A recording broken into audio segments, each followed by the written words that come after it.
sou o professor Michael Loureiro de Física, aqui do canal Liga da Física. E hoje nós vamos falar sobre a parte de trabalho mecânico, galera. Então fica atento. Mas antes disso, galera, se você não é ainda inscrito no canal, te inscreve no canal, senta o dedo nesse like, dá esse seu joinha, pois o canal está crescendo porque você está nos dando essa força. E ainda mais, galera, ativa o sininho de notificação, pois ele vai mostrar para você que toda semana tem aula nova. Então segue com a gente aqui na Liga da Física.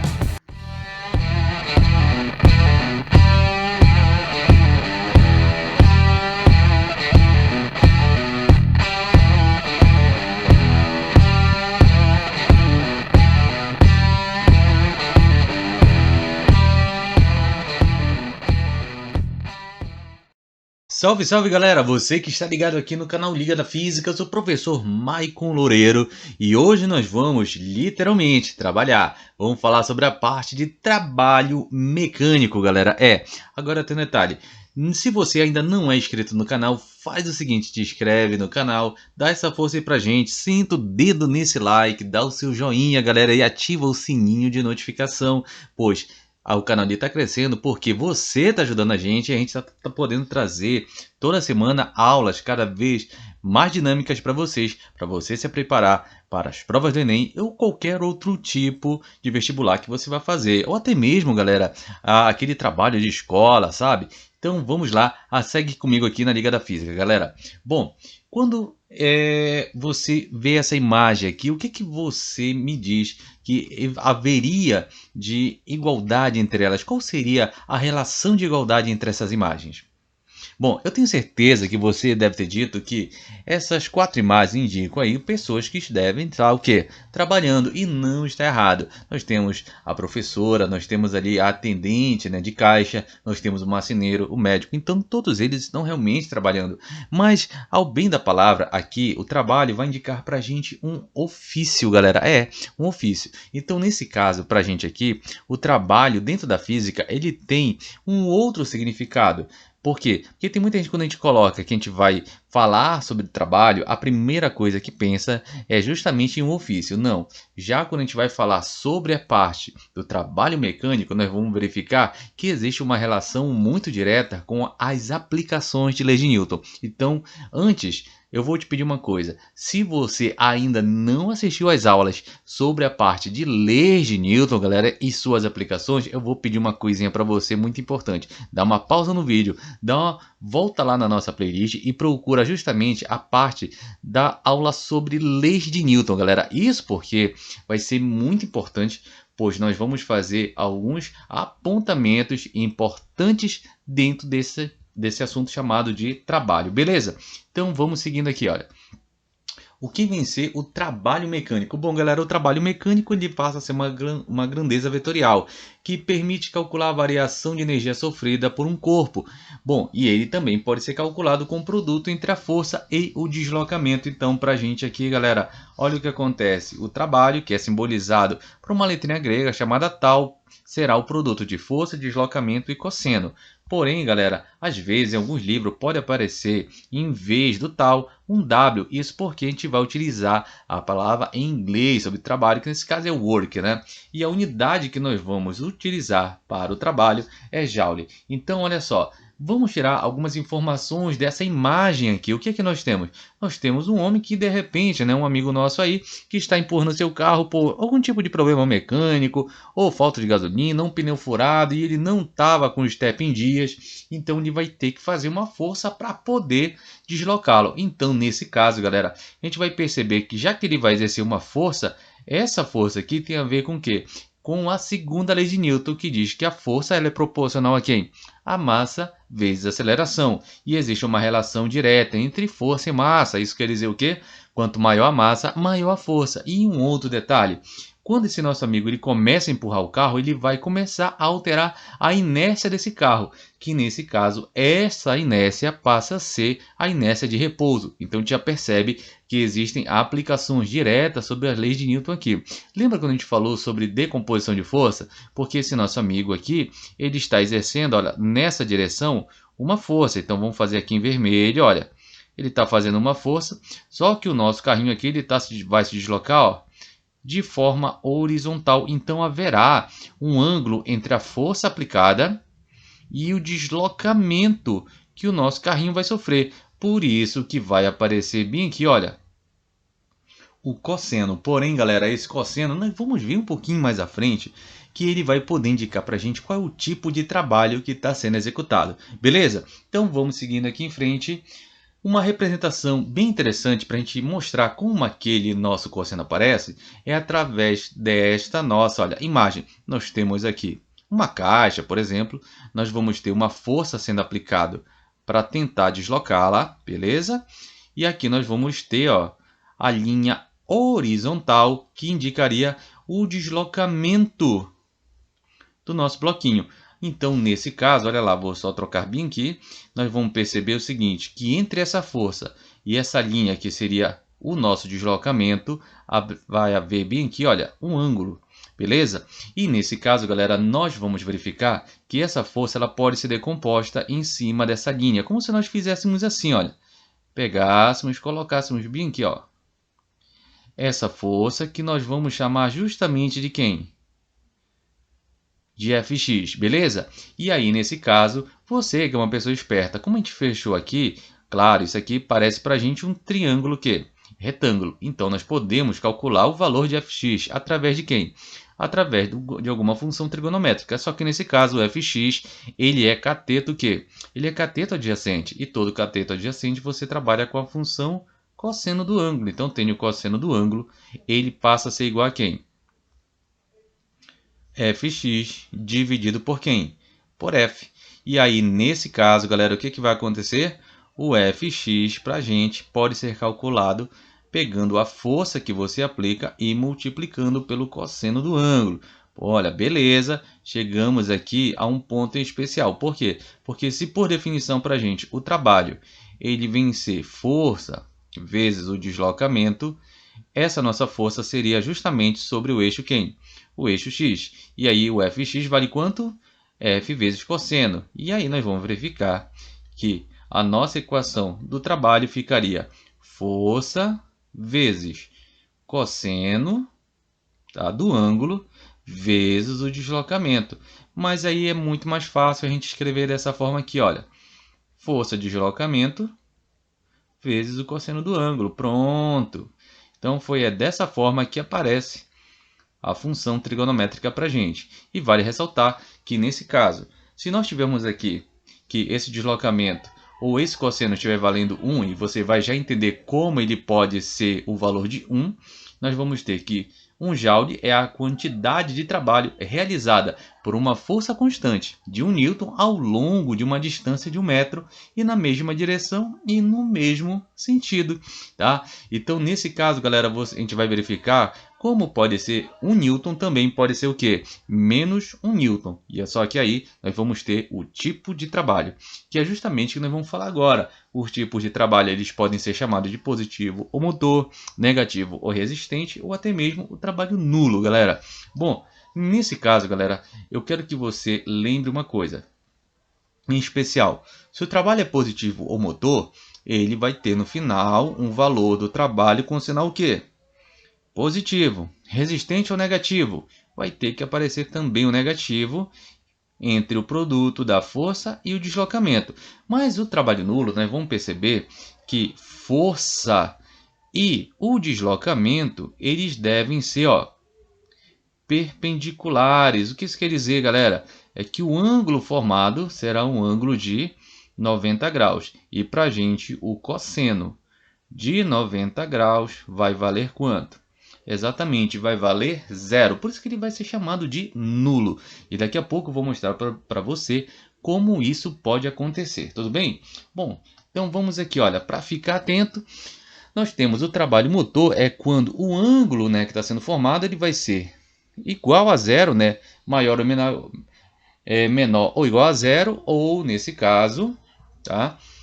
Menor do que 90 graus. Então, galera, vou voltar rapidamente aqui com você. Vamos imaginar que nós temos os dois eixos cartesianos aqui, olha. X e Y. A força pode bater 0 grau, beleza? Mas não pode ser 90. tem que ser muito próximo de 90 graus. Então ele pode estar bem aqui, quase próximo, 99,90 e lá vai graus aqui. Ele passa a ser ainda um trabalho positivo, beleza? Então vamos voltar aqui. Então o trabalho motor, quando esse ângulo for maior ou igual a zero e menor do que 90. O trabalho ele é positivo, pois nesse caso, esse ângulo sendo zero, a força de deslocamento possui a mesma direção e mesmo sentido. Então nesse caso, galera, lembra quando eu falei? Se for 0 grau, o cosseno de zero vale quanto? Vale 1. E aí nesse caso nós podemos escrever que trabalho pode ser força vezes o deslocamento. Isso porque 1 é elemento neutro de multiplicação e divisão. O trabalho é nulo se o ângulo for quanto? 90 graus, uma vez que o cosseno de 90 vale quanto? Olha aí, galera, 0 grau, né? Ou 90 graus, perdão, está valendo 0 e não há deslocamento. Uma outra forma do trabalho também ser nulo, galera, vamos ficar muito atento, é o seguinte. Para o trabalho ser igual a 0, eu preciso ter um deslocamento também igual a 0. Isso porque imagina como se você fosse tentar empurrar uma parede deslocando ela de um ponto para outro. Você vai exercer força? Vai, mas se você não conseguir deslocar, o trabalho é 0. Então eu posso ter força, mas não conseguir deslocamento, beleza? Bom, nesse último caso, o trabalho resistente é quando o ângulo ele passa a ser maior que 90 ou menor ou igual a 180 graus. Aí o trabalho é negativo, já que o cosseno ele vai assumir valores negativos do deslocamento. É como se fosse assim, galera. Vamos imaginar novamente que eu tenho um corpo bem aqui, o deslocamento dele é para a nossa direita, mas vamos supor bem aqui que eu tenho um atrito, que é uma força. Percebe que eles estão na mesma direção, mas em sentidos opostos. Então, se nós pegarmos aqui os dois vetores, olha, e formos fazer isso aqui, F e D, o que que nós vamos ter aqui? Um valor de 180 graus. E para a gente, o cosseno de 180 graus vale quanto? Menos 1. Por isso que ele passa a ser o quê? Ele passa a ser negativo. Então aí você já sabe quando você pode classificar um trabalho como sendo motor ou positivo, um trabalho resistente ou negativo e um trabalho nulo, beleza? Então vamos seguindo aqui em frente. Bom, olha só, lembra quando eu falei para você que pode existir uma outra ideiazinha do trabalho também ser para a gente nulo? Bom, vamos imaginar que o nosso carrinho aqui ele está fazendo este movimento, olha, circular, beleza? Bom, eu vou fazer o seguinte, existe uma força que vai puxá-lo para onde? Para o centro da circunferência, que nós já vimos que é a força ou resultante centrípeta, mas vou colocar apenas como F.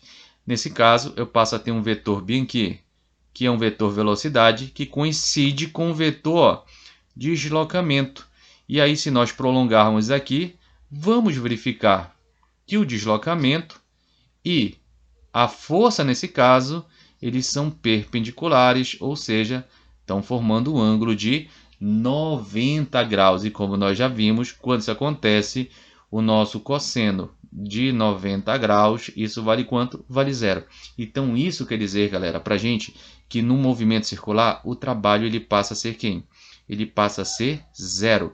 Então, ficar bem atento a esses pontos, pois vai fazer toda a diferença para a gente numa prova, por exemplo, que venha falando sobre a parte da teoria. Então, para a gente, vamos colocar aqui, olha, no MCU, que é o movimento circular uniforme, viu? O trabalho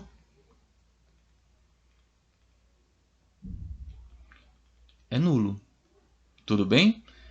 Um outro detalhe é que se nós tivermos, não dessa forma, mas uma quantidade X de forças atuando sobre um corpo, nós podemos ter aquilo que nós chamamos de trabalho resultante, como nós temos aqui, olha.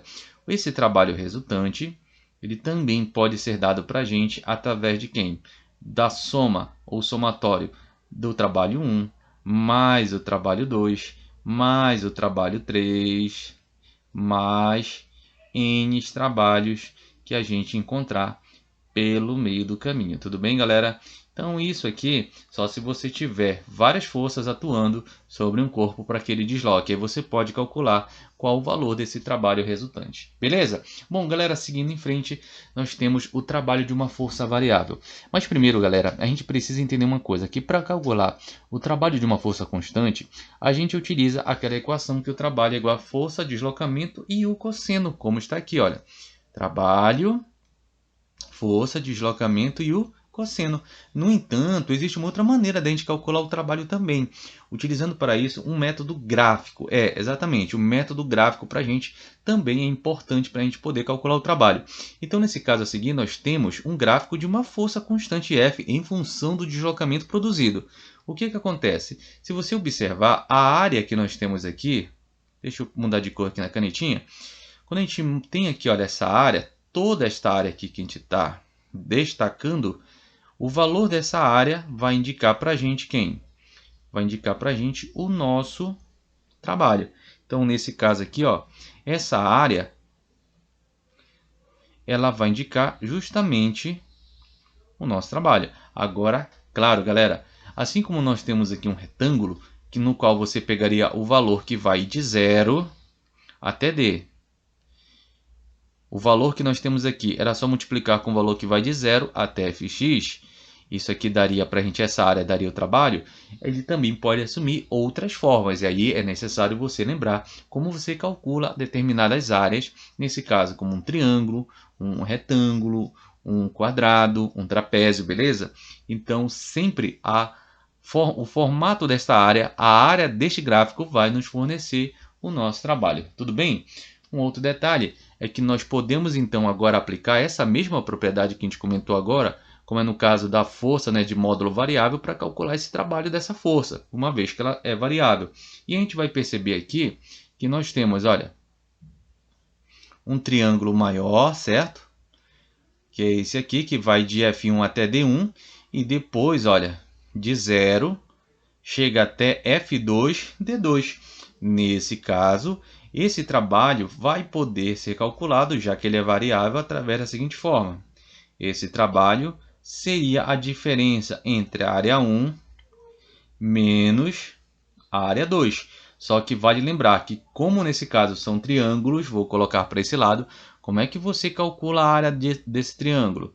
Você vai pegar a base vezes a altura e dividir por quanto? Por 2, beleza? Então, a diferença desses dois triângulos aqui, ou dessas duas áreas, vai nos fornecer o nosso trabalho variável, galera. Então, fica atento, pois, como eu comentei agora há pouco, nós podemos ter um trapézio, nós podemos ter um quadrado, nós podemos ter um retângulo. Então, eu tenho que saber muito bem como calcular essas áreas na hora da nossa prova, tudo bem? Bom, então, nós temos aqui também alguns tipos de trabalhos diferenciados, que nesse caso é o trabalho da força-peso. Olha o que ele fala aí. Nesse caso, ele está dando para a gente duas opções, para a gente poder identificar o trabalho da força-peso quando o corpo ele se desloca de um ponto A para um ponto B, nesse caso descendo. Então vamos fazer o seguinte, vamos lá fazer esse esquema. É como se fosse assim, olha. Nós temos aqui o solo. Não saiu direitinho, mas já vai dar para entender. Nós temos aqui uma bolinha que está no ponto A e vai chegar até aqui no solo, no ponto B. Só que para isso, entre o ponto A e o ponto B, nós temos uma determinada o quê? Altura. Essa determinada altura aqui é o deslocamento. Então, quando ele for abandonado, ele vai ser abandonado. E quem puxa lá, quem vai puxar esse corpo para baixo? É o próprio peso. Beleza. Um outro detalhe que nós vamos começar a perceber aqui é que a nossa bolinha ela está na mesma direção e sentido desse cara bem aqui, ó, que nesse caso é o nosso campo gravitacional, é a nossa gravidade. Então, nesse ponto, como é que a gente vai poder calcular esse trabalho? Vamos aqui, ó. Esse trabalho vai poder ser calculado. Trabalho da força-peso vencer peso vezes o deslocamento. E o trabalho da força-peso será quem, galera? M vezes G, uma vez que peso é massa vezes gravidade, vezes o deslocamento. Só que o nosso deslocamento é a nossa altura, vai ficar assim, olha. mgh, beleza? Agora um detalhe, você percebe que não aparece sinal. Esse sinal aqui é positivo, pois a força-peso fazendo ele descer está indo na mesma direção e sentido do deslocamento. Então, nesse caso, descendo, ele passa a ser um trabalho que nós vamos chamar de motor. Então, aqui é a nossa referência do trabalho, justamente aonde, galera, ele descendo é um trabalho motor. Agora, se a gente for fazer pela letra B, que nós temos o corpo subindo, na hora que ele for arremessado para cima, ele vai subir até atingir uma altura que a gente vai chamar de altura máxima, beleza? Só que tem um detalhe, nisso que ele vai subindo, a velocidade vai reduzindo. Isso porque nós temos aqui, ó, para baixo novamente no nosso desenho, a força-peso. Mas como o deslocamento dele é para cima, nós já vamos perceber que força e deslocamento estão na mesma direção e sentidos opostos. Então, nesse caso, o ângulo formado aqui é um ângulo de 180 graus. Se é 180 graus, nós já sabemos que, nesse caso, quando o ângulo é 180 graus, o valor deste cosseno vai valer quanto? Menos 1. Então, nesse caso, nós vamos ter aqui, olha, trabalho da força-peso vai ser igual a menos peso e deslocamento. Então, já sabe que esse trabalho é um trabalho resistente. Aí nós temos o que bem aqui, olha. Aí nós vamos ter massa, gravidade e quem? E H. Só que com sinal aqui, ó, negativo, galera. Ah, então beleza. Então aqui nós temos um trabalho resistente ou negativo. Tudo bem? Então tranquilo até aqui. Olha lá. Nós vamos ter também uma outra situação, galera. E aí é muito importante. Vamos imaginar que nós temos aqui a bolinha no ponto A e ela deve chegar ou quer chegar até aqui no ponto B. Para ela poder fazer isso, ela pode fazer essa trajetória até chegar no ponto B. Ela pode fazer essa trajetória até chegar no ponto B ou essa trajetória até chegar no ponto B. Galera, independente de como ela chegou, o importante era sair do ponto A e até o ponto B, e entre eles há uma diferença a essa altura bem aqui, ó. Certo? Então, para a gente aqui, esse trabalho ele não depende da sua trajetória, apenas do deslocamento entre os dois pontos A e B, a distância que existe entre esses dois pontos numa linha horizontal. Tudo bem, galera? Então, fica atento a esses pequenos pontos falando sobre trabalho. E aí nós temos o trabalho da força elástica, galera. Bom, o trabalho da força elástica, como nós já tínhamos visto, é o seguinte: a força elástica, como é que ela pode ser calculada? K vezes X. Aonde K passa a ser para a gente quem? Passa a ser para a gente a constante elástica e X é a deformação. Como o trabalho da força elástica agora, ela seria quem, galera? Seria a força elástica multiplicada pelo seu deslocamento. Mas o deslocamento de uma mola pode ser de compressão ou de extensão. Esse deslocamento será quem? Será X. Então, nós poderíamos escrever da seguinte forma: trabalho da força elástica seria K vezes X, certo? E aí você sabe que matematicamente você teria K x vezes x vezes x dá x ao quadrado. Só que tem um detalhe, olhe bem carinhosamente para o nosso gráfico. Nesse caso aqui, galera, olha, quando nós temos a força elástica atuando sobre um corpo para que ele sofra, né, uma deformação X, nós poderíamos ter que essa linha em vermelho é o nosso K. Então, nesse caso, nós poderíamos encontrar a nossa força elástica aqui, ó, utilizando quem? Essa área. E aí, lembra que essa área para a gente é um triângulo?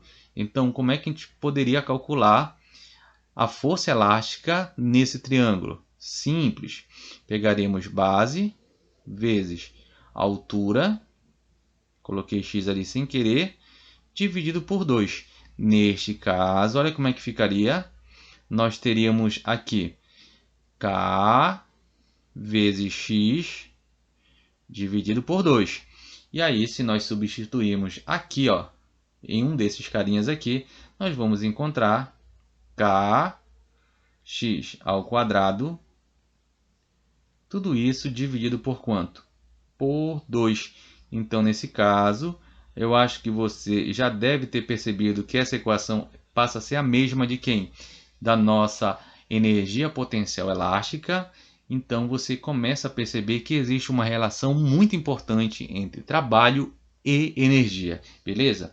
E é justamente por isso que você precisa ficar atento, pois o trabalho da força elástica será resistente, nesse caso negativo, se a deformação x, né, ela for forçada, ou seja, uma força externa estará alongando ou esticando ou comprimindo a mola. E nesse caso, o trabalho da força externa terá em cada ponto a mesma intensidade. Nesse caso, em módulo, isso quer dizer o quê? A gente não leva em consideração sinais nem positivos e nem negativos. E que o trabalho da força elástica, mais que será positivo. Beleza, galera?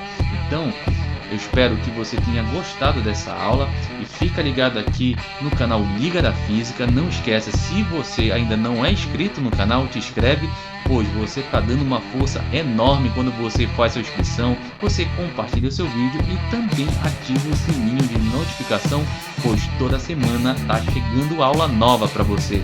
Galera, eu sou o professor Maico Loureiro e vou te aguardar na próxima aula, beleza? Forte abraço!